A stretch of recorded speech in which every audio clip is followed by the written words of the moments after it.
We're talking security managers here about a broad range of issues. I wonder though, you're with the Australian Strategic Policy Institute, so you talk to government as well as business, as well as law enforcement and intelligence. A lot of things in things like illicit trade, in things like, we haven't touched on it, but social media threat and stuff like that, is being left in the hands of the free market. It's like, you sort it out. We're now beginning to realise that maybe that's not such a good plan. What are your thoughts on that? Look, it's going to be collaborative because different parts of the community as a whole, government, business, law enforcement, have got different tools at their disposal, different powers. They're enabled and constrained in different ways. And it's working out what can government do best. You know, government isn't necessarily the best person to put a firewall around your company, but government can help you understand what the threat is, may be able to help you understand what the options are, they may be able to give incentives, or in other areas may be able to create regulation to prevent that.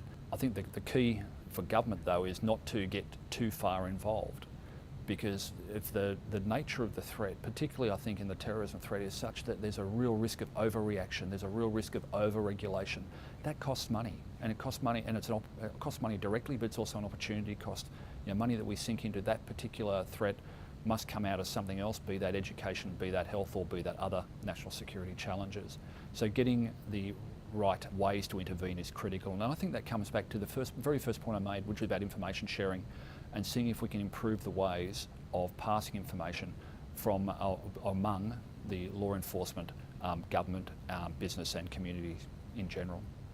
How do we go about that collaborative approach in determining what research is actually of value? Because what might be of value to an academic will not necessarily be of value to the head of security of a major corporation. But quite often you'll be going to the head of a major corporation for the funding, because at the end of the day it often comes down to that, or you go to government. So what are your views on ensuring that the research that we're doing is on point? With research, you need a large number of people who know a little bit about a whole bunch of different things, or you need even more people who know a lot about one thing. And in Australia, we're such a small population base with such a small research funding base that it's actually quite hard to pick what priorities are. And that's where I think one of the key challenges is, because research funding is generally, or is supposed to be priority driven. That means that if something's not a priority today, it doesn't get funded. How do you build the long-term capacity, and how do you fund the long-term capacity? I think private enterprise has got a real important role here. Many companies now see they have social obligations and they feel they want to discharge them. Research is a good way of doing that. So what kind of research most interests your company? What kind of research or what kind of threats are out there? You give a little bit of funding to help promote the research that may not come to fruition for 5-10 years, just simply because it's not a threat right now, but at least you'll have somebody who knows something about it when you do need it. And I think that would be my main plea, is have patience. If you think it's important enough, it may not be a priority right now, but at least you'll have somebody who's capable of helping you out sometime into the future.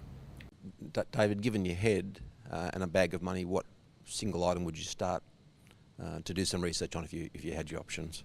I want the bag of money to be divided a fair bit. I think the first one is understanding what interventions you have in violent extremism. The second part of that would go to helping Australians understand more about what other cultures are and how they fit in. And the third is just much more money, or much more of that bag into understanding illicit markets in Australia.